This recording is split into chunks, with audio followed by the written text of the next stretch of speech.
So it should take a few seconds, and then let me know if you can see us there. Okay.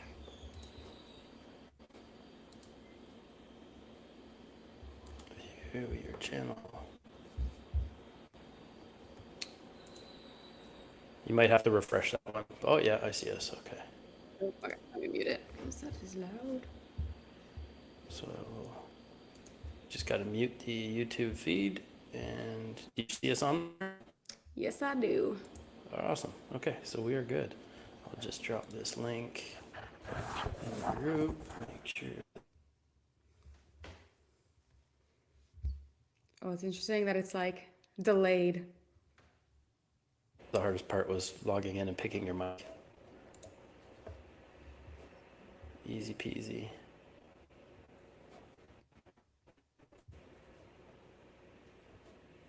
How far delayed is it? That's so weird. A few seconds maybe. I'm gonna wave now, and I'll see what happens.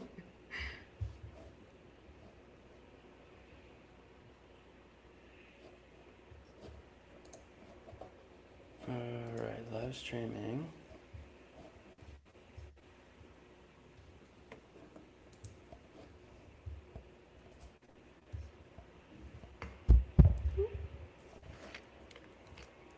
Yeah, I got excellent connection, it's saying here too, so I don't know what. Yeah, me too. Good morning, good morning. You're clear now. Oh.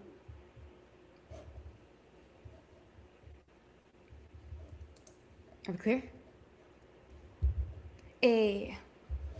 Okay, looking good. That's good. Okay, if you guys can just type the number 1 in there if you can hear me say this. Just make sure that we're reloaded. I know there'll be a delay here.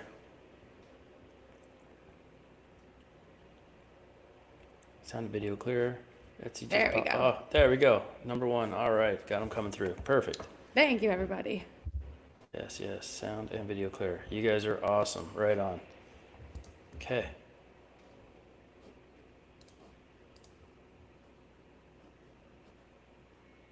I'll pop this guy out and close that. What's up? Okay, we got a bunch of people in here already. That's awesome. I know. I didn't expect so many people already. That's great. 10:02. Good.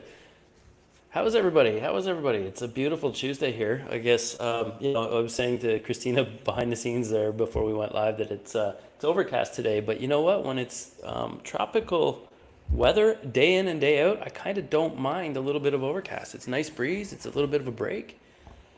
Yeah, if you were saying it was 40 degrees where you are, I think With the having it would humidity? be really nice. Yeah. The nice thing is that there's a breeze, but sometimes when it gets super humid, everything just kind of dies and it's like there's no breeze. So, yeah. Are those Oh. Oh no, I lost you. I didn't ask for these. They sent them. That's Florence. I love those. Two different sizes. Two different sizes. Yeah, kind of ridiculous. My dog loves them. He keeps trying to steal them, but I got to do product reviews on them before I let him have one. But yeah, pretty ridiculous. They're all right over there. Florence just before Christmas sent me a bunch of stuff, and it was actually just after, and or just before Christmas, but just after we had moved. So it was like a nightmare trying to navigate getting them to the island because they wanted a commercial invoice, but there was no, actual invoice because I'm like they produce this product and blah blah blah. So it was kind of a riot trying to get them here, but once I got here, I was pleasantly surprised and found it pretty hysterical.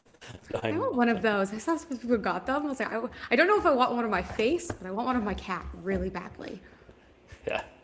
I do have a mini one of my cat that I made myself because I love my cat. But Nice. Yeah, I didn't. I don't think my face would have been my first choice either. It would have been a logo or something. But it's a little weird to like see yourself around the house. But I'm just gonna. Is it printed on both sides too? Do you have your face on both? oh yeah, and my left eyebrow that shoots up, it's there, and then it's kind of reversed on the other side. So kind of nuts. Yeah, I'm sure your wife loved that one. Yeah, she can't get away from me now, so she's dying for the dog to destroy one at least. You don't She's need gonna a lie. secretly No. destroy it one day. Yeah. Yeah. So what's going on, Christina? Where are you coming live from? I posted in the group that in my Facebook group that I was seeing if we could get anybody to take bets on where you are in the world because you're traveling. You're doing what I've always dreamed of doing, right? Is like traveling the planet, like literally on the go all the time. So where are you coming to us live from today? Yeah, so today I'm right now in Porto, Portugal. So it's my first time in Portugal, which has been really nice. It's like not super warm, but you're also from Canada, so you know anything is better than the Canada weather right now. So yeah, it's been getting a little cultured here and eating way too many pastries. Yeah, no doubt. Yeah, I So if you definitely. guys, sorry, go ahead.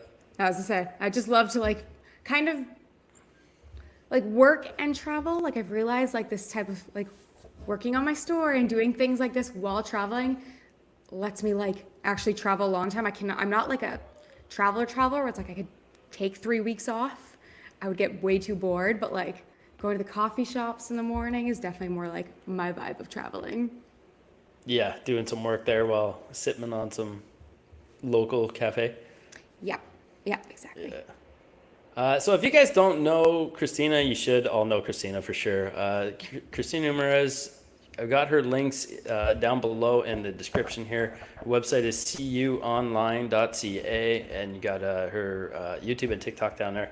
Go check it out. She talks pretty much a lot of what I cover too. Etsy, print on demand, some travel stuff. And I love watching your shorts because they're always like it's a completely different scene everywhere, right? Like you're doing them from literally anywhere on the planet. Yeah. You guys, if you have any questions, please drop them in the chat. We're here to talk anything. I mean, it's tax season, I think, in the States, and we're coming up on that in Canada. We're both pretty kind of, good at the work-life balance in terms of traveling and working abroad and stuff like that. So if you have any questions, don't hesitate.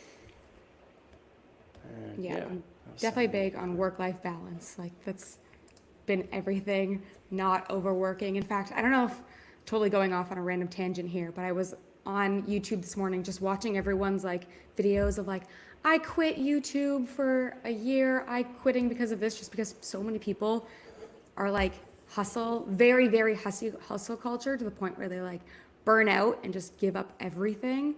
Like, I don't know for some of you, if you've heard of Vanessa Lau, she was like one of my favorite YouTubers ever and just, I think, bit off more than she could chew and fully canceled all of her businesses until today, where she's coming back, but fired all of her team and is just doing like just her YouTube content when she feels like it now. But it's just wow. Yeah. So what did she do before YouTube, or what was all the other things? Before like she was a lawyer. Oh yeah, Chronically Jesse. I love that you know it too. I saw her Vanessa Lau first video in a year, yeah. And that was like my whole morning was watching her. But yeah, she just talked very entrepreneurship, same thing, growing on YouTube. Awesome. She had like her course, and then she even had like a high ticket membership that was like $30,000 to join. So it was like a very, very like big undertaking she kind of had. And then that was just another big wake up. It's like, I don't ever want to like grow that big and ever be that busy. Yeah. Okay. You always want to go bigger, better until it becomes too much, right? And it's like, how can you scale it back without like sacrificing income and stuff like that? But yeah, it's interesting. I'll have to check her out. It's very interesting. Vanessa Lau. All right. So Leslie said, do you guys use TikTok? My main platform is Etsy, but thinking about different streams. I use TikTok weirdly for my this teaching business, but I don't use TikTok shops. One, me and Jay are Canadian. We can't use TikTok shops, which I would love to give it a try, but yeah, we don't have access to it.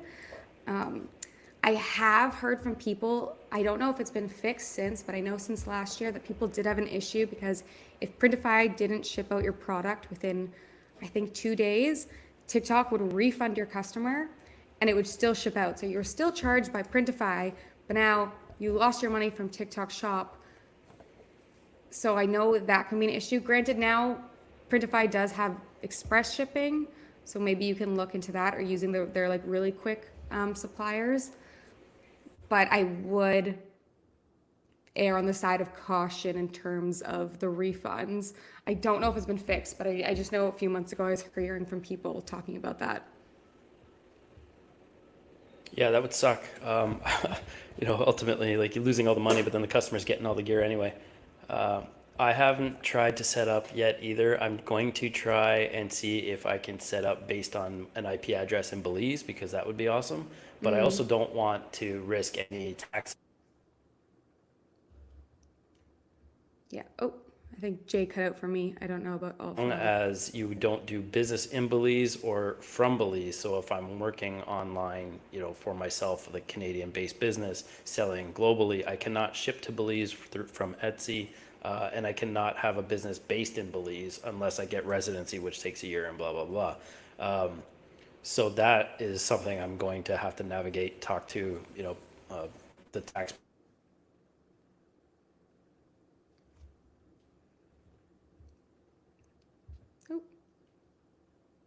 Oh, I'm in Belize, so let's open a TikTok shop, right? And then, like you said, leverage I guess it's just the Gildens and the Bella 3001s right now, mostly that have the 2-day express shipping, but it would be really cool to try. I think it'd be, pretty awesome because I'm seeing, everyone goes right back to that pickle jar lady shirt, right? Like, I mean, yeah. selling like thousands a day. Like, how nice would that be? Even if you're at that point making only like $3 or $4 a shirt, imagine, right? Like, that's crazy money. Yeah, exactly. Yeah, I've seen some like huge ones on it.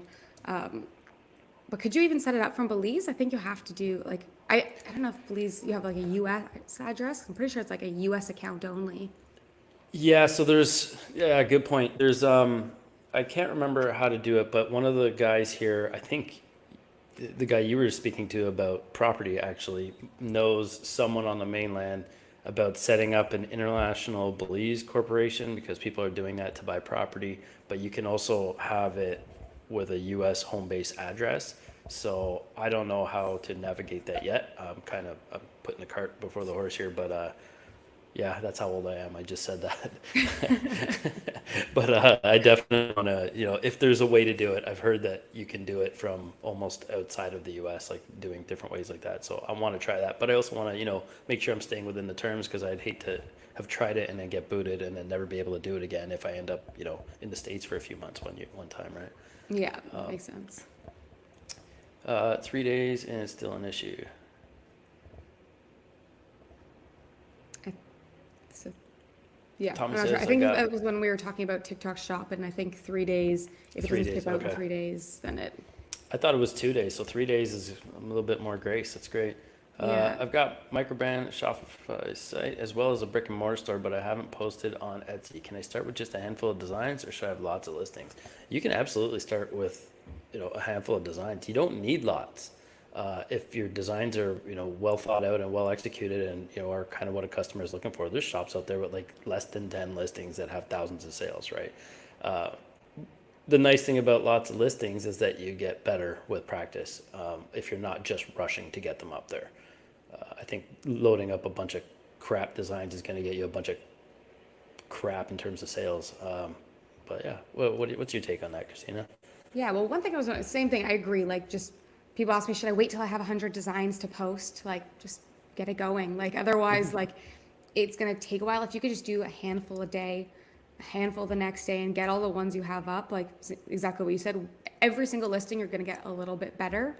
And then another thing, I see you already sell on Shopify. Is that through like a print on demand? Like, if you're already set up with Printify, you can just duplicate your listing and copy it over to an Etsy store. So you don't have to like recreate all the listings. I'm not sure how you've created those in Shopify, but it might be like just a simple move over if it's Shopify to Etsy. So you Yeah, get them up and pretty Vela fast. is great for the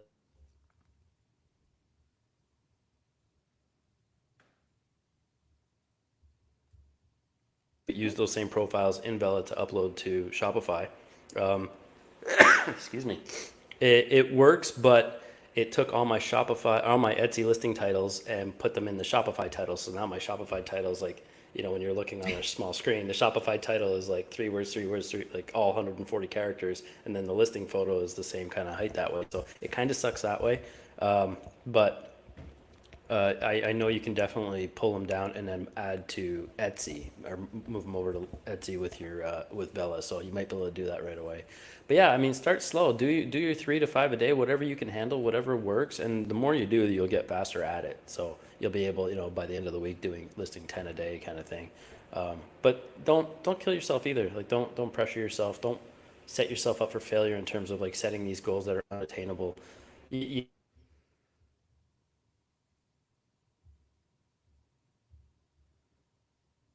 No stress. Like get them up when you can.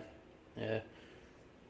There's lots of myths out there about that. Like you got to list every day, or you got to do this every day, or you need 100 listings or 200 or 500 listings. Well, there's like a ton of shops out there. The reality is that there's like the 80-20 rule is that 80% of your income is going to come from 20% of your listings. Yeah. So for people, it kills me to think that people have shops with 1,000 listings and 800 of them aren't selling, right? I try to break that rule and double it. So I want to get at least 40% of my listings selling. And I think it's all doable. Listen to your customers, right? It's, they'll ask you what they want. They'll tell you what they want. Yeah. For sure. And then I know, Jay, yours keeps somewhat cutting out here and there. Yeah, I think we're going to have to deal with crappy internet for today. As long as Christina's looking all right there, I'll have to suffer being glitchy. Is my audio terrible too? No, the audio is fine. It just cuts out sometimes for 5 seconds. But that's it really. It's manageable. That sucks. That's okay. C'est la vie, the world of the internet. Yeah, the world of tiny island internet anyway. But yeah. That stinks. Sorry guys, I've been solid, with this whole thing for the last 4 months, so I can't really complain. I guess it's bound to happen. All right, just let me know that Christina's been consistent. Let me know for sure that if you can, if my audio is still good on your end out there, folks. Okay, perfect. Yeah, we can hear you as long as it's sometimes it cuts, but. I just wonder because you're hearing me, I think, through Riverside, not through YouTube, right? Yeah, that's true. Yeah. All right, I'm going to. Kristen says, "Hi, did you have your success on Etsy selling only sweatshirts and shirts or only POD items? I wonder if it's possible to be successful with only POD items." Well, my sweatshirts and shirts are print on demand. My bestseller is sweatshirts. So kind of my strategy is I've always listed shirts and sweatshirts, but I noticed for at least my niches that sweatshirts sold better. So now what I do is I list everything on a sweatshirt, and if I get a best-selling design, that's when I put it on a t-shirt and a tote bag for me, because that's kind of fit in my niche. But yeah, it's all print on demand through Printify. My whole life motto is how to make things as passive as possible, so I don't have to be home fulfilling items, just because obviously I don't like to be home, which would be kind of hard. Yes, it looks like my audio is cutting when my video cuts. That sucks. Yeah. Okay, it's usually just a 5 second wait. Yeah, we get the gist of it. All right. Oh, well, it is what it is. Yeah. I'll make sure that we're set up better for next week or so. All right. Scrolling down. Okay, catching up on these questions. Currently, I only ship to US and Canada from my Etsy shop. Any thoughts on going to more international audience? For me, I have international, but a lot of the time, there's a lot more rules behind shipping international. I got a few orders from Germany. You need to have your Lucid number in. You need to make sure you have your GDPR policy in your Etsy. And keep in mind, if you're shipping to Europe a lot, you're charged with a very high VAT fee. So I think if I ship international, I think my shipping's at I switch it up. It's $15 to $20 half the time, to make up for like the crazy fees of international shipping. And like one more thing you need to think of if you're shipping internationally, at least for Europe, they have a rule that they have to be able to do returns and refunds if they don't like their product. Unlike US and Canada, where you're like, sorry, I don't offer refunds. If it's a European, you have to. So if that's a risk you're kind of willing to take, you can do it. I do it, but I don't get many. Most of my orders are US and Canada, but like still 90% US, I think. How about you, And Jay? I do a lot of custom too. So yeah, I agree. The nice thing about print on demand is that the suppliers will, take on like Printfuls of the world. They'll take on all the GDPR settings, all the things that that's kind of handled at the print production level, which is nice. But the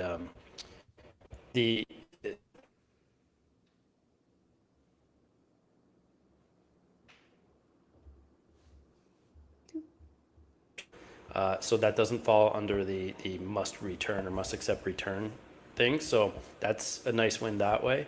Um, Do I ship internationally? Absolutely. Good point about the VAT and stuff, all the extra costs. What I try to do though is sell popular products that you can fulfill from within those particular countries. So in that case, you won't be necessarily spending all the extra taxes. And if you're billing, like I do what Christina does too, is bill, $15 to $20 shipping, because in the event that I don't or can't fulfill from close to the recipient, then, and I have to fulfill from the States or Canada, then at least I'm covered for that, $20 shipping fee or whatever astronomical fee that'll be. But whenever I can, I fulfill from within that company or that country, or, very local, like somewhere in the EU or something. And then, I've just made an extra $10 on the shipping fee because it's only going to cost me $6 or $7 to ship from local, right? That makes sense. I probably should like reroute. I definitely could reroute things to things closer. I'm just, yeah, sometimes. So again, back to that. I don't want to do the extra work. I like things to be as passive, and I could save so much more money if I just spent a little bit of time rerouting sometimes. But I'm like, nah. Yeah, so I don't, everything for me comes into the other orders tab, right? I have nothing automatic, so it's just easy, Okay. except for like what I have is like already synced, right? So it'll come in, but I don't have automatic fulfillment on. So Okay. I'll just go through and check everything, and then I'll just hit my, my UK orders, my foreign orders or whatever, and fire them off with whatever, I have the products created as they necessary. So it's easy to kind of, set those up. It takes me less than an hour every day with like, a good amount of orders. So it's not as cumbersome as you think, but if you're not used to that, it's an extra hour that you don't want to be spending probably, right? Yeah, exactly. Do you have a VA to help fulfill some of those, or do you do those all? No VA yet. The only help I have is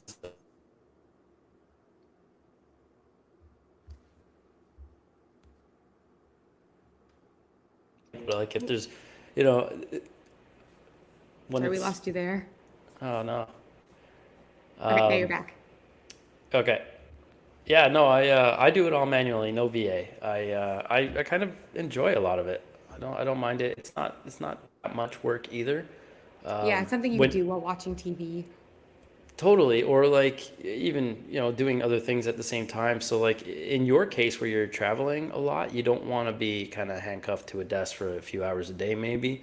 But for me, like when you're living here, you can always just, I'll do 3 or 4 hours work and then I have the rest of the day to myself like every single day, right? Yeah, So it's all right that way. I saw somebody was saying that they're in Mississauga too. that's where I was born. There's so many Oh, nice. Canadians. I love it.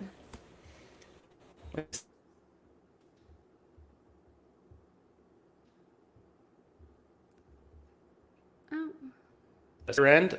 In your shipping settings, ships from, you can do all that there. What you definitely do not want to do is skirt Etsy's terms of service and make it look like your shop is in the States, because you can get shut down for that. sorry, I'm just finding. We lost you for a little bit there. I caught the last half of that, but Oh, it sucks. Sorry, guys. We'll sort that out for next time. let's see. Audio cuts and video cuts. Scroll down. I saw one question earlier I meant to answer. SEO question: one to use comma or not to use comma. Repeat title and tags. Repeat words if using a comma. So for me, I do split with commas. I'll do like I'll get specific. So I have like a cat love t-shirt for cat lover, comma, cat lover gift. So I still kind of, or like, yeah, still try to like keep the keywords together, because if you have two words like cat gift together, it's going to rank higher than something that had said like gift with cat, like kind of was separated, but you'll still rank for those words. Personally, I repeat titles and tags, because in the Etsy handbook, it does say if, this was a little bit ago, I read this one where it said if a keyword shows up in both the titles and tags, it will rank higher than one that only showed up in either.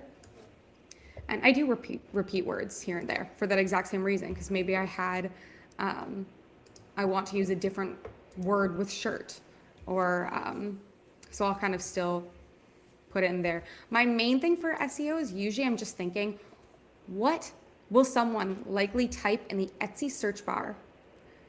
And that if I showed up on page 1, I would be like, that is what I was looking for. And then there's a few ways you can think someone might search a type of search engine. So again, they might be looking for gifts. They might be looking for a specific cat shirt. They might not know they want a funny cat shirt, but you can still put that in the tags. Do you do it the same way, Jay? Yeah, so pretty close. I definitely use commas because there's like Etsy has the exact match of the broad match, and if you want to exact match for certain keywords, you're gonna need the commas in there to break it up. But always make sure you have a space after the comma, otherwise it'll do some weird things. Getting a little technical there, but I'm the same as Christina in that sense. In the beginning, it's like what it is, who it's for, and when they're gonna need it. So like funny cat shirt for dads on Valentine's Day. And I kind of like put that at the front because it's not that it helps you rank better in terms of the SEO on Etsy, but in search results, it shows up the first 50 or 40 characters or so. So you want to make sure that when people see your listing, especially if there's a lot going on the design and it's not necessarily the easiest to make out, that at least they can read, the first 2 or 3 keywords underneath, and they know that they've, they're at the right kind of, they're looking at the right item that they were searching for. That said, do I repeat titles and tags? Etsy handbook says, like Christina said, that those repeated are generally, thought of as being more appropriate, or higher. They'll rank you higher in the searches. But I will limit it to maybe 2 or 3 long tail keywords, and then I'll kind of sub in some extra keywords to just test and see if I can rank for other words too. But the main ones like birthday shirt or for dad or whatever the niche is specifically, those I'll definitely list in both places for sure.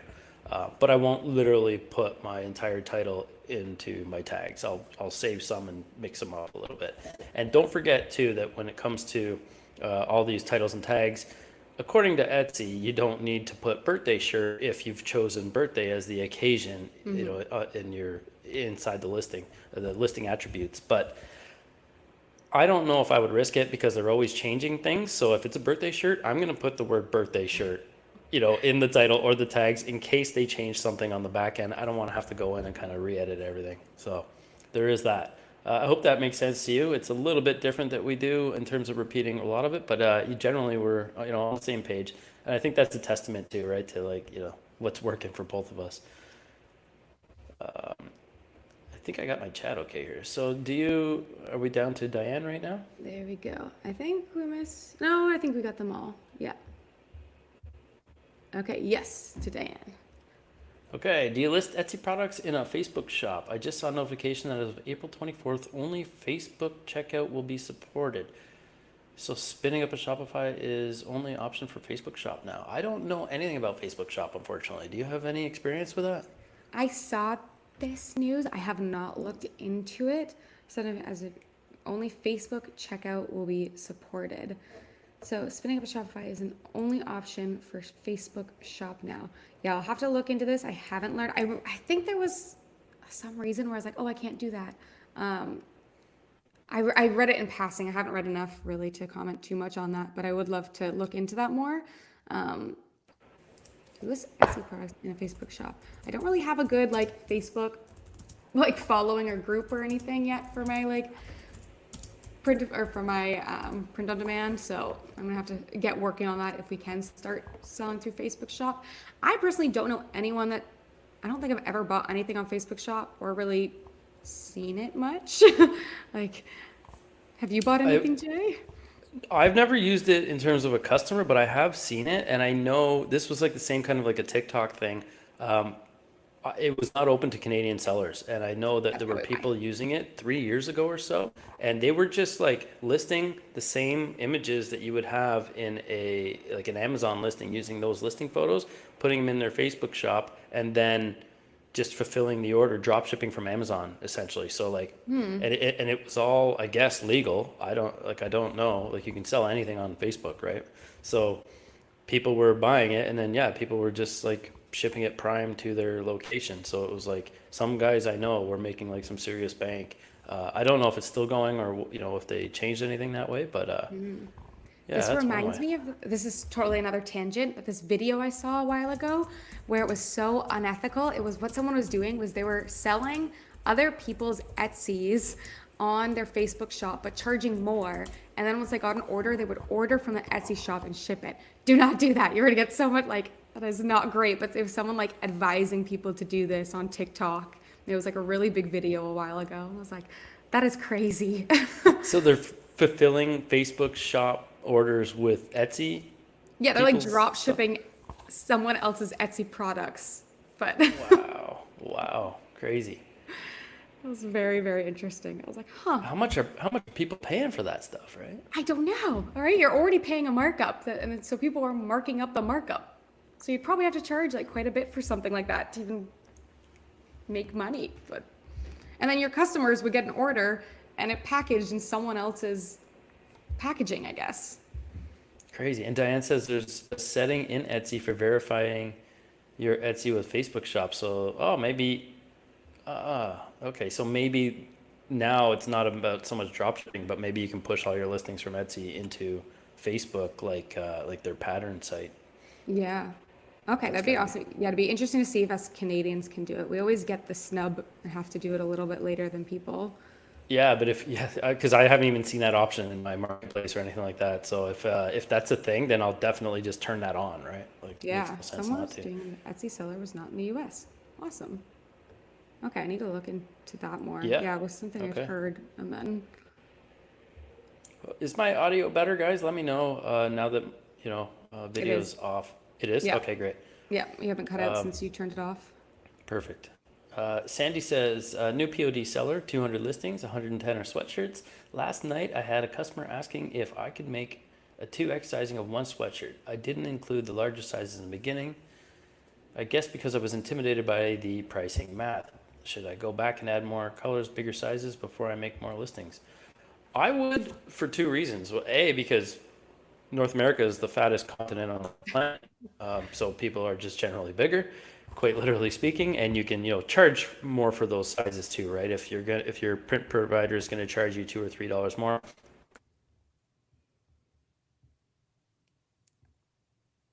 Oh, I jinxed it. Now we lost you.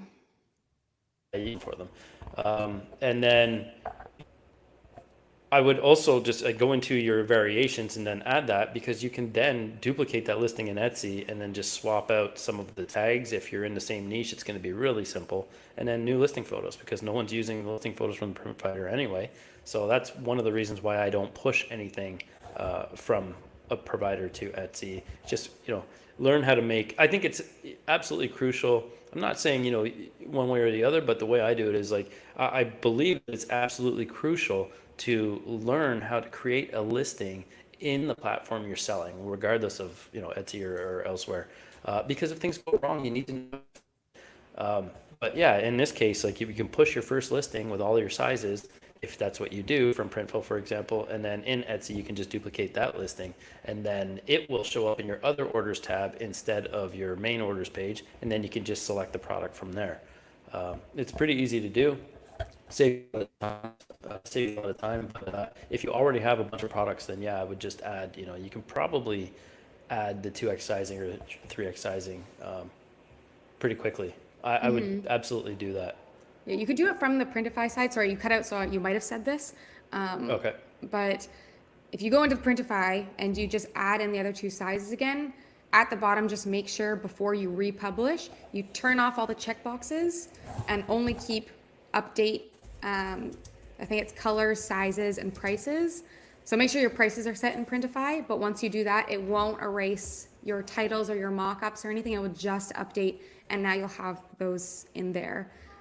For me personally, this is a personal choice. I don't charge more for the 3XLs, 2XLs, 5XLs, but I include them as long as I make profit on them, even if it's like a way smaller profit. Usually I go by my average profit.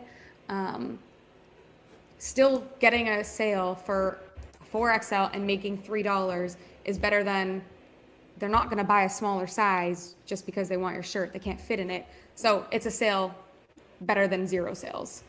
Is kind of my mindset behind it. But you can charge more. It's literally just I don't want to. And certain colors make it unprofitable, so I've turned those off for 4XL and 5XL. And certain colors just aren't available in those sizes. But maybe even if you want just like the black and white sweatshirts, turning those on, because the profit's generally higher on those usually, at least for whites. Black too usually. But yeah, I still think a little bit of profit is better than zero sale and zero profit. Yeah, so Tommy, I said $2 or $3 more is what the print provider will charge you, but I will charge, $4 or $5 more on top of that to cover myself for fees. Hopefully I got that out without getting cut off this time. Welcome, Juna at Detour Shirts. He was one of the very few that I was able to look to for inspiration. He's actually been at this a little bit longer than me. So, yeah, internet is tricky. Thanks, man. I appreciate the compliment. But back in the day when I started, just over 10 years now ago in print on demand, there was nobody out there doing this stuff. I knew who Detour Shirts was, but he wasn't online, didn't have that online presence. So, when Juna started his YouTube channel, so go follow him too.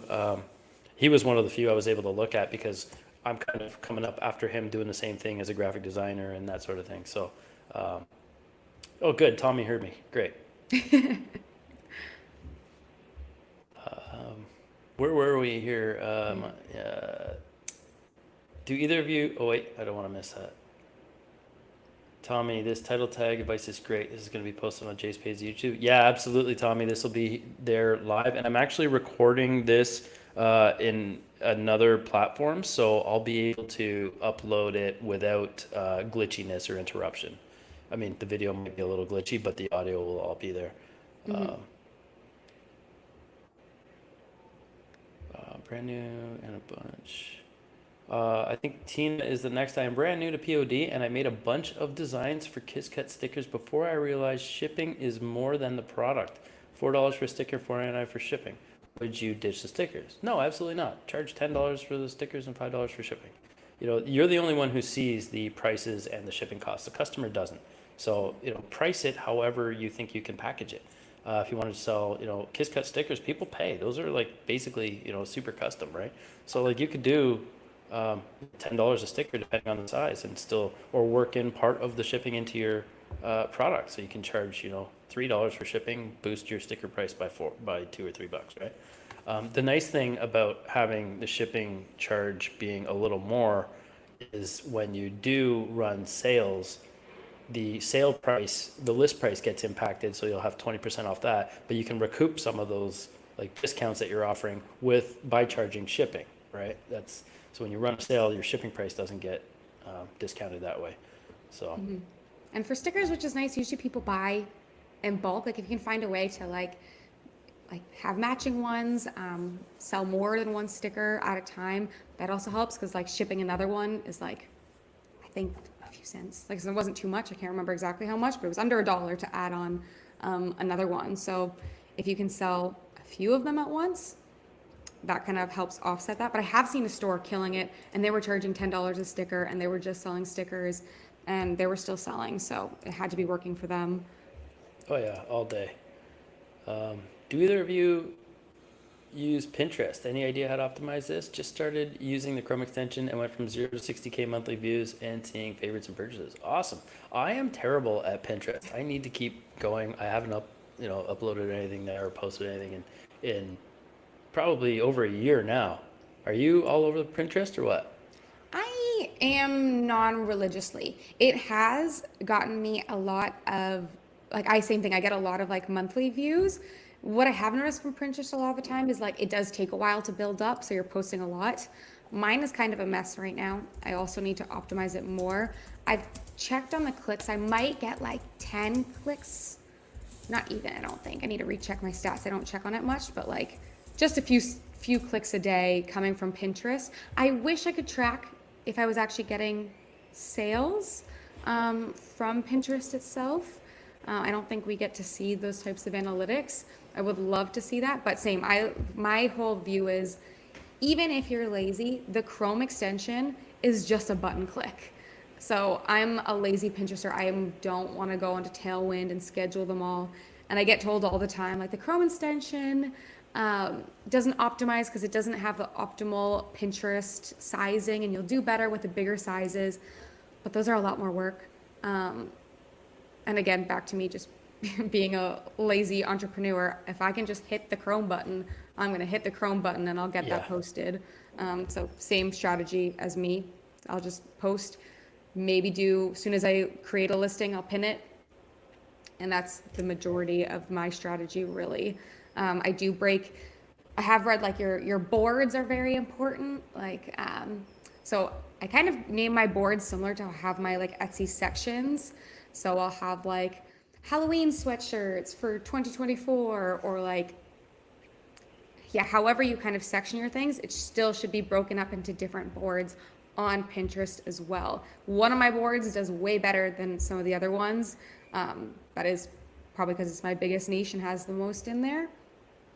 So it has helped. Unfortunately, I can't measure, which drives me insane, and has kind of made me lose my like if I knew exactly how many sales I was making from Pinterest, I would probably do it a whole lot more.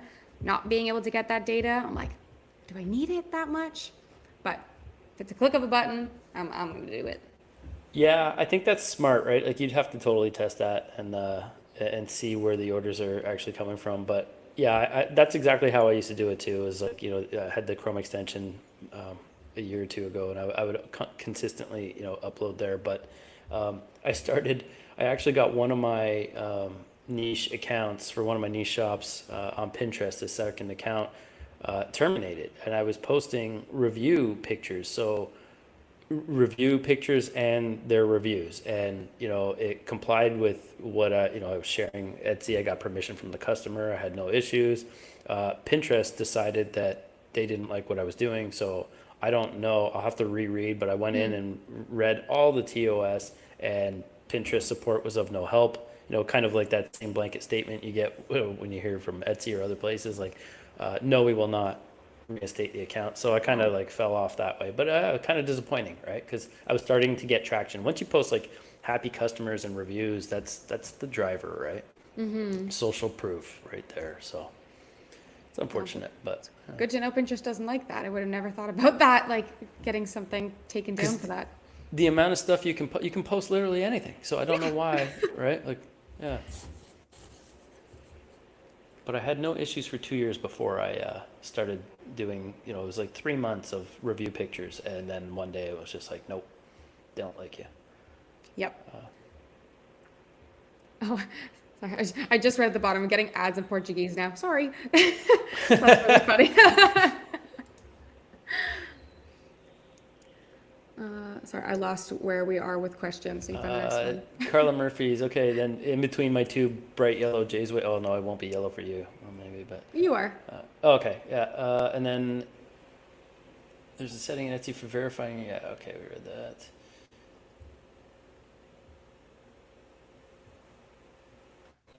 Any more questions? Drop them in there if you got. We got about 10 more minutes to go here. Hopefully my audio is a little better. I turned off the camera that I was watching. Yeah. I see Faith. Hi. Sorry if I missed anyone. Just retype it. Hassan, yeah. Hi. I would be interested to know whether you draw your designs yourself or whether you go mass and create your designs from finished vectors like Vexels. For me, a lot of the time, a lot of my designs are like heavily text-based. I find simple text-based designs do really well with comedy or like things that are over-designed a lot of the time Yeah. don't sell that for much for me. Or it's like text plus a very, very simple like logo or icon. I've also been using Kittle templates a little bit and had some luck with those. I think you do have to have an eye for design and study what's selling already on Etsy to pick a good Kittle design, just because some of them I don't think would look good on a t-shirt and some are Right. fantastic for a t-shirt. But a big thing would be studying first what's selling for other people on Etsy, just to understand, like, do you see more text-based designs selling in your niche? Again, for me, that's a lot of majority of my types of sales. Even just like a little sentence that someone in that niche would be like, oh my God, that's amazing. I resonate with that. I think has more power than an overly designed t-shirt, personally. Totally agree. As a graphic designer with like 10 years of experience, of design before I got into print on demand, well over 20 years now, I thought my shit was the shit, right? So I was like, because I knew how to design, blah, blah, blah. Well, the reality check was that not everybody wanted what I was doing. It turns out that designing for the market is number one. So like to Christina's point, if you are the first with a funny slogan or saying in a particular niche that everybody, that hits the mark, it doesn't have to be an amazing design. It can be just words on a shirt, literally. If you're the first to market that way, then because no one else is doing it, you're the only option, quite literally. If you can, as soon as you can incorporate some kind of stylization with your text, you can create full designs that are text-based, that are just, that are actually really, really good design. AI is great for helping with that now too. Like I'll ask Yeah. ChatGPT, write me 10 punny t-shirt ideas about cats. And like some of them are too cheesy, but I've gotten some really great different ones of that. Because Yep. copying everyone's reused text on Etsy isn't great, but coming up with your own pun is awesome. I totally echo that sentiment. I got a video or two about that too, doing some niche research, and then one of my most recent videos was how to never run out of designs or design ideas, and it's literally asking Chat GPT for 3 or 4 word slogans in a particular niche, or even cross niching, right? Identifying 2 major things and making funny kind of maybe 90s rap references or like sort of vibe, right? Like different, you can just use kind of different demographics to kind of influence and put a spin on those quotes that everybody's doing, so that you're not doing more of the same. And then once people start copying stuff, which happens inevitably, then you can introduce, again, to your point, Christina, like the odd icon or element of actual design. I do a lot of my design from scratch, but once I'll do that, like if I'm doing certain things that I can design well, for me, it's been my bread and butter is birthday shirts. So I'll put some effort into like a base design where going forward, all I'm changing is the year or the month or, the name on the shirt. So yeah, I mean, Kittle's great for that, but Pod Buddy is a GPT on that you can add in Chat GPT that is creating very much vector. They look like vector-based ideas, so you can kind of auto trace them pretty quickly, convert them to vector, and they look like stickers almost with a white outline. So there's all kinds of ways to leverage AI to do it now. But yeah, I've always done it historically myself. Sometimes I will use some vectors, or some, typically all vector, but like from places like Vexels or even Shutterstock and stuff. But Shutterstock, just remember that even though you have a subscription, it's still $99 US to license each element if you want to use it for sale. So your regular subscription doesn't cut it that way. But the problem with that stuff is that everybody has access to it, and we've seen it with the creative fabricas, right? Like you'll see at Halloween, everybody was using those retro vintage kind of ghost mascots for days, and you can only have so many shirts of that before the customer just picks one, right? So if you're new and you're not showing up in results like high enough, and you spend all your eggs in the basket doing that stuff, you're just not going to get the clicks. You won't even make it to the first page, right? That's kind of where I struggle with using a lot of the stuff that other people use. But there's ways to present it that is unique, right? Yeah, definitely. You can change it up, add your own text. Like, yeah, I think as long as you're not, yeah. Like, I looked at Vexels, like, it was awesome. I've seen some people, like, just had Vexel stuff, but it's just so easy. The minute you're successful with it, you have no rights to that design. Millions of people can put out the exact same design because they see it's working for you. Versus if you created the design, it's like, oh, I see you copied me, report, like, you're out. But those other ones, like, you have no right to take down other people for copying you if it was just a mass sold vector. For sure, yeah. Juno's like, what are you guys looking forward to in 2024? Man, so much, Juno. Great question. I actually am almost done putting together. It's almost 20 pages, but it's going to be free. It's a kind of workbook on how to identify your ideal customer. So I've sold Etsy courses before years ago now, and it needs a complete revamp. I've done Etsy challenges where we had like over 700 students at a time on a 30-day challenge thing, like, and I'd done that 6 years ago. But this, I want to start giving away a lot of the stuff for free. So, yeah, it's going to be one heck of a book that'll allow you to kind of create this ideal customer avatar. And it's not just some surface fluff. It's going to give you a real understanding as to who it is you want to target.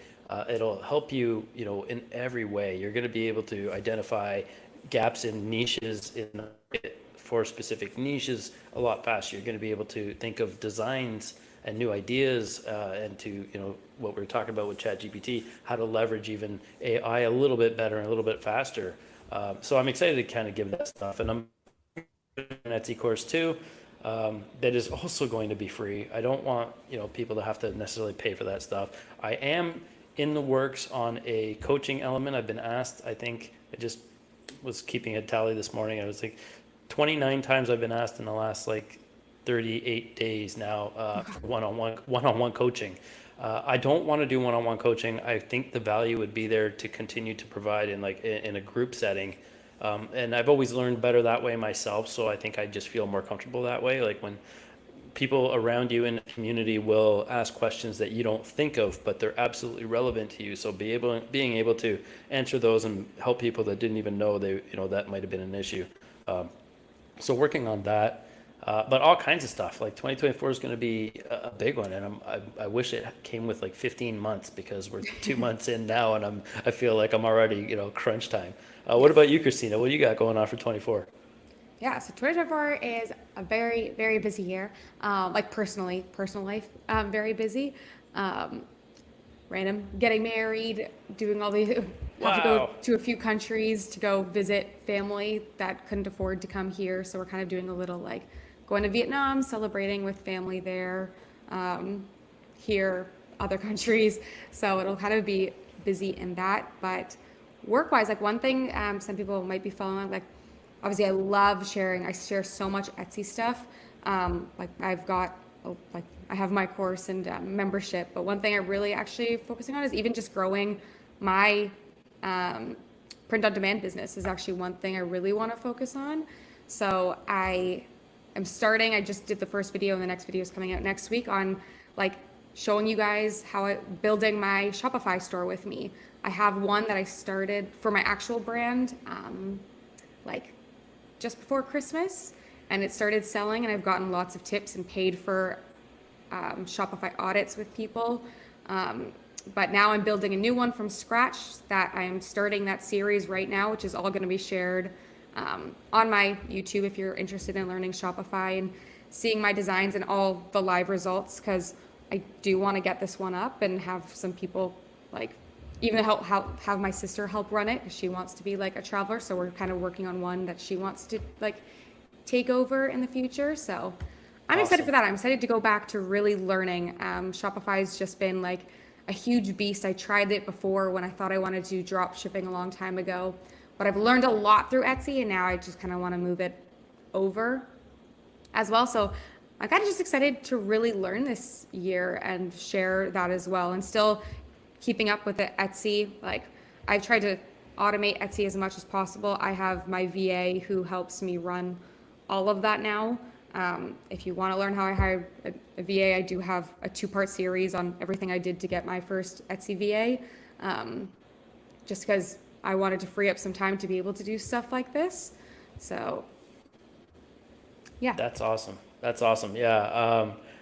Shopify has been, yeah, I feel like this beast that I've been afraid to tackle. And, I've opened up two Shopify shops, and they're kind of just doing their thing, but they're not doing amazing at all. And I want to really, give that a go, right? I want to like blow this up out of the Yeah, water. my Etsy's definitely like way more, but Yeah.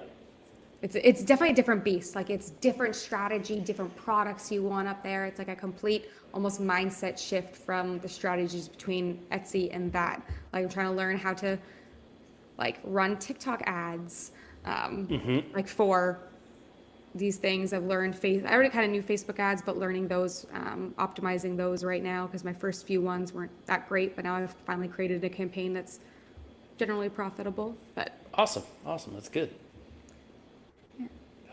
Yeah, and another one we're getting back to too is our Get Shipwrecked series. So we're hoping to blow up this Etsy shop now, and it's also going to be on a .com. On that, we've already got the domains. I've got. We're going to be, documenting all of that too, and kind of vlogging about that as we go too, because part of the proceeds from Shopify and the Etsy shop are going to go to Fragments of Hope Belize, who are a vigilant group who are trying to preserve and protect what's left of the Belize Barrier Reef, which is the part of the Mesoamerican Reef, which is the largest living reef on the planet. So pretty fun to be able to say that we're going to, hopefully be able to help in some kind of way, right? Nothing better than being able to give back, and then to be here with feet in the sand and seeing kind of impact that way, I think would be pretty special. So, yeah, all kinds of stuff going on. 2024 is huge. Congratulations on getting married, Christina. I don't know if I remember that. thank you. Yeah, we're doing a few different things. We're not doing a regular marriage. We're really big. Like we love to go to festivals, so we're actually throwing our own. We booked out instead of like we have our own private marriage where we're just doing it us two and our parents, and then we're doing like booked out a club for a night, invited like all of our friends, and we have a four DJ lineup of friends Awesome. to throw our own version of our wedding. That's awesome. A party for all the crew, right? Yeah, exactly. Amazing. Okay, we'll try to wrap up a couple more questions here, but you did mention that you were maybe going to come visit soon. Yep, I will be there in April, coming to check it out and see if that's our vibe. You were so inspiring. Like you mentioned Belize to me, and then it was just like it felt like it was meant to be. Then I watched a YouTube video. Like I don't know if you guys know Lost LeBlanc, love him, travel stuff. Yep, He bought absolutely. property on Belize, and then some of my other friends who just bought in Mexico were saying they regret buying in Mexico and wish they bought in Belize. And this all happened in a month. And I was like, something's speaking to me to go to Belize right now. Something's trying to tell me, give me a sign. So I'm excited to see it. 100%. And then I get a message from Christina saying, so we got really cheap tickets and we're coming to Belize, blah, blah, blah. Right? So yeah, we'll definitely hook up and, at least get together and chat and face to face again, which would be nice. Yes. Yeah, so I'm excited for you guys to come check that out too. I am grateful. We purchased property here 2 years ago, and it's just been, I think in terms of an investment, it's been amazing. So, yeah, I would check it out. Looking back, the only thing I would ever suggest is like maybe doing a little bit more research. But we kind of like trusted our friends. We have friends here, and they've done well, and it was just kind of like, well, at least we have that support, and Belize is the only English-speaking Central American country, so all the legalities and documents are all in English. So it was a lot easier for us that way too, which is pretty cool. Yeah, and you've been half my research with my long messages, and I'm sure we'll have more coming to you. Oh man, happy to talk. You're gonna have to cut me off that way. So yeah, definitely help any way I can, of course. Jace is saying we'll knock off a couple of these questions here rapid fire if that's cool with you. Yep. Okay, Jay says, how do you both manage to thrive in Etsy's race to the bottom when it comes to pricing? I'm finding it close to impossible to compete using POD on a price basis. So, okay, two things here. One is that I got a video coming out that should be, it just finished the edit, so it should be live by the end of the week. But yeah, it was basically this exact question. I don't race to the bottom. If you don't want to race to the bottom, don't. Create things that are better. Perceived value is real. If you're And that said, if you're listing, you know, all the listings out there in your niche or whatever it is you're targeting are at $20 and you raise your price by $2, well then, you know, you're going to get a stingier customer kind of like look at that and examine what's the difference for $2, and obviously, well, not obviously, but more than likely pick the cheaper one. But if you list it at $30 and the other ones are 20, and then now all of a sudden, like, people are like, well, why is that one 30? Like, maybe I'll check it out. And if you got 5-star reviews, you're laughing because the perceived value is that people think that an item is worth more just because it's priced higher. And typically that would be, you know, significantly higher, not just 10% higher or anything like that. So if you don't want to race to the bottom, this is what I've always said is that just don't. I don't buy into it. I want to compete with the top 20% of Etsy. I do not want to compete with the bottom 80% and, like, you know, worry about how many sales I need to make money. I want to make like 2 or 3 sales a day and know that I've got my expenses covered, you know? Yeah. Excuse me. But No. yeah, what do you think of that? 100% agree. Like, some of my, like, the biggest people I follow, like this one store that I'm always watching because they're like a really big one in my niche. Like, they sell things over $35. Like, they charge way more than other people plus shipping.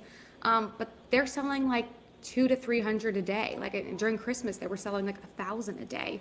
I definitely don't agree in the race to the bottom. I don't want to price something at $8 because then you're getting exactly like what you said, very stingy purchases. And people, like, for me, if I saw a t-shirt for $8, I'm assuming the minute I wash it, it's going to fall apart. People buy for quality.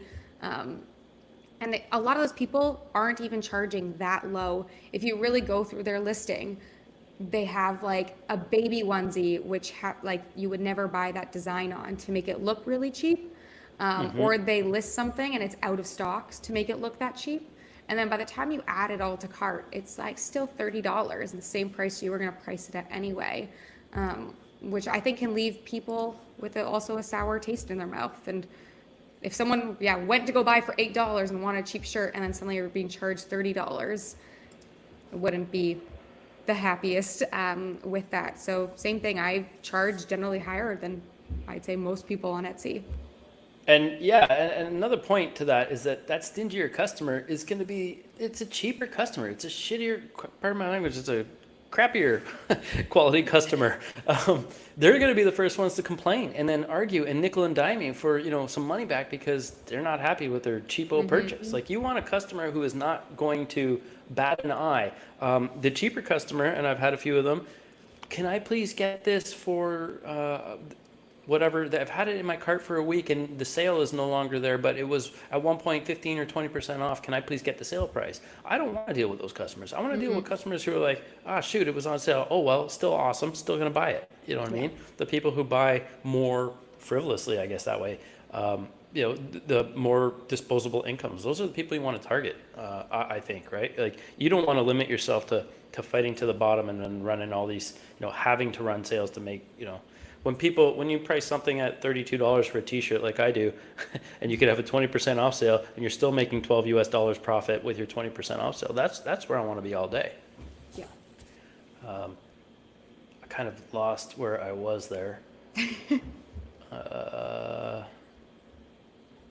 yeah. That Another was point to that Jace. is if you're making different designs and not competing with someone, if someone likes your design, they're going to pay more for it. If you're copying other people's designs who charge less, probably not going to do so hot. But can you be better than those people and make something different? Then there is no real competition. If they like your design, they like your design.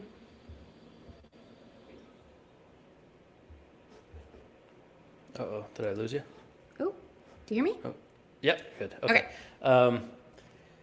Diane says, everyone is talking about Hello Custom for streamlining personalization. Any strategies for newer shops not ready to pay for that yet? How to keep track of files, editing faster. So what I do is I just have a design, like, because prior to Hello Custom, which I'm only dabbling now, I'm doing a tutorial on it. So I think it's going to make my life a lot easier because I do a lot of simple customization where it's just changing a name or changing a year or whatever. So this is going to be great for me for 2024 too. And I do need to automate some parts of, you know, this stuff. What I've done prior to Hello Custom was just always have a design ready, but then have the text in it all editable. So so like in a vector or something like that, where I can just go in and double click on the text and retype whatever it is, right? that's kind of what I do that way. It keeps it easy. It's leave it in a folder, rename it as the working file, and then just go in, and then I would create that in Illustrator, for example, but you can do it in a Canva, you can do it in Kittle, and then download that. You can keep those files editable in any of those programs, and then just download them or export them as a PNG and upload. Easy that way. And like for me, I automate all of my non-customized orders, but all of my customized orders are created within Etsy. I don't create them in Printify so that it's not connected. So those ones go to other orders so I can catch it. And then like I don't have to catch it in 24 hours, but I see it. And then just go in, select the product, upload your design, and put that through. So those do take a little bit more time, but not insanely. Same thing, I did this before Hello Custom as well.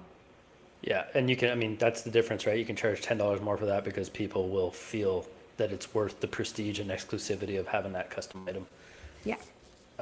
Next question is, Carla, I actually don't search trends on Etsy. I go outside of Etsy. Do either of you search on other sites?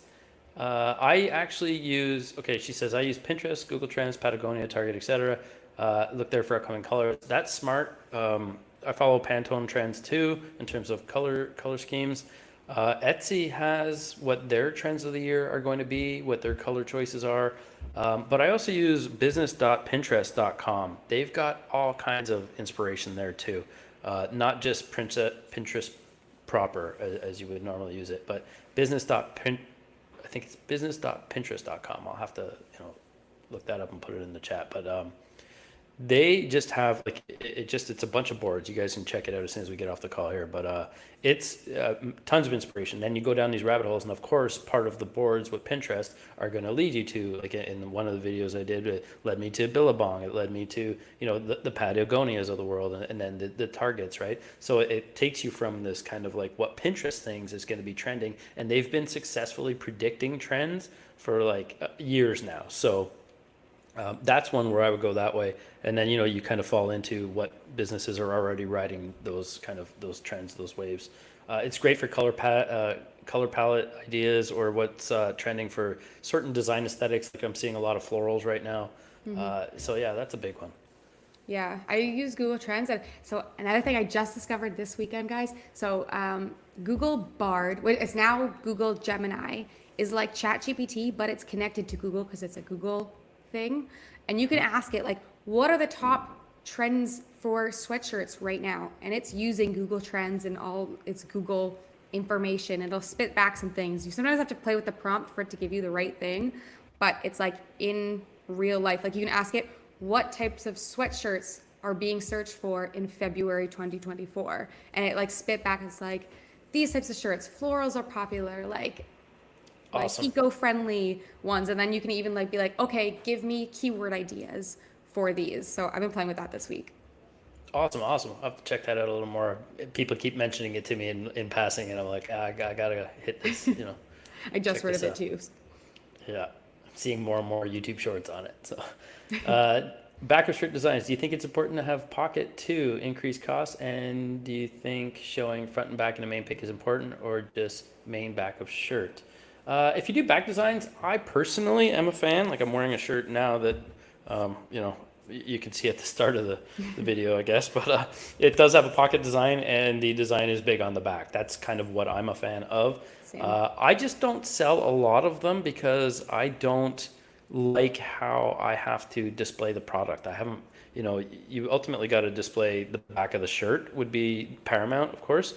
And then you can, maybe in a small circle in the bottom right or bottom corner, just show like the front left of the shirt to show that there's an element on the front.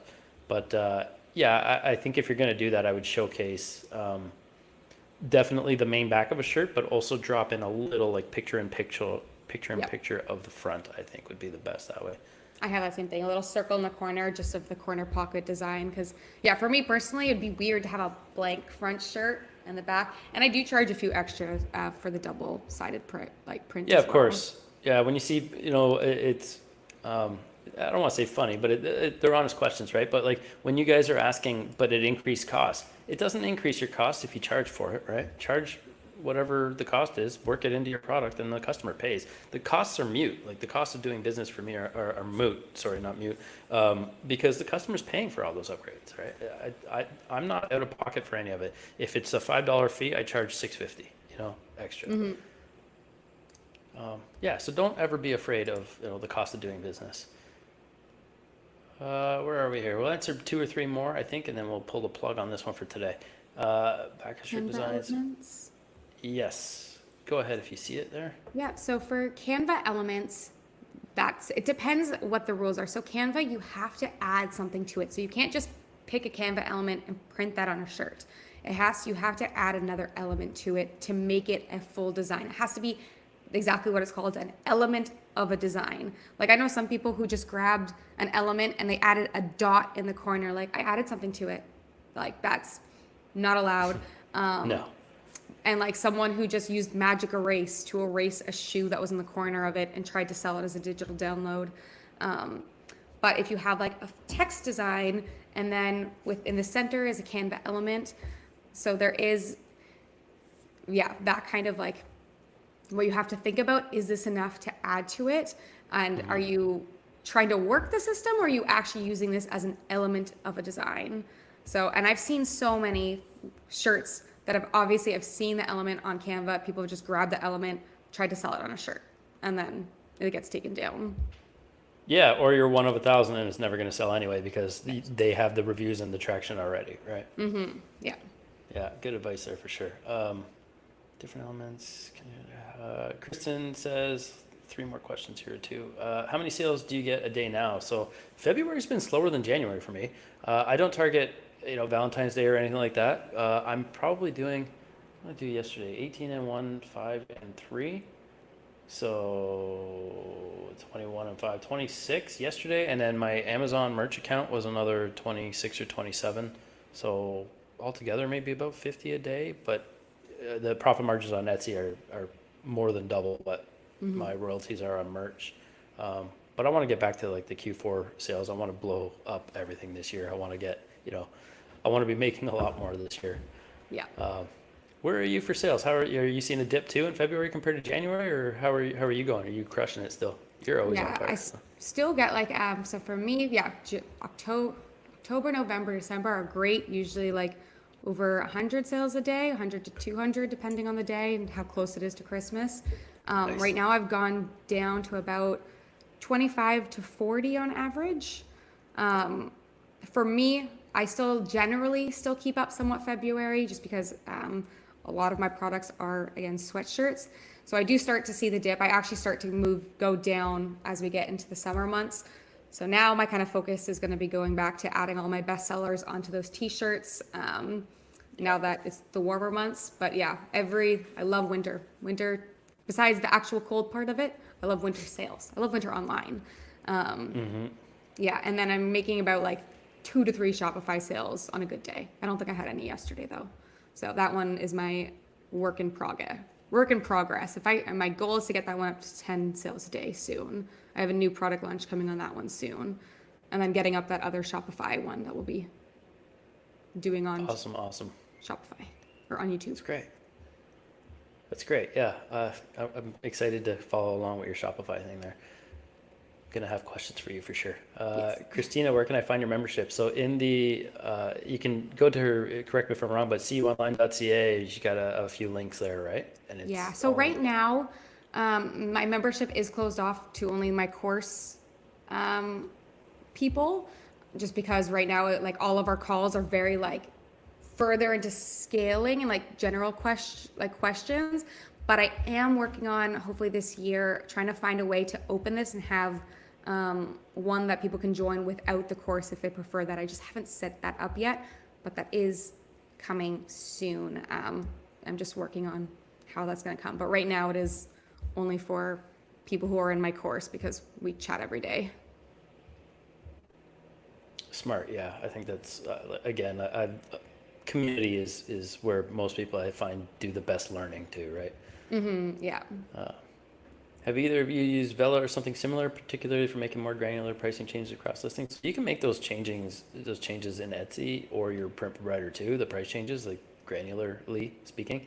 But yeah, I use Vela for sure. It's just an easy one to, if you ever want to change any of your shipping profiles or any of your listing profiles or variants or anything, I have multiple variants. So like, um, come Christmas, I can just add, hoodies that I've already got the designs for. It's an easy one. Um, but yeah, that said, is it worth the cost?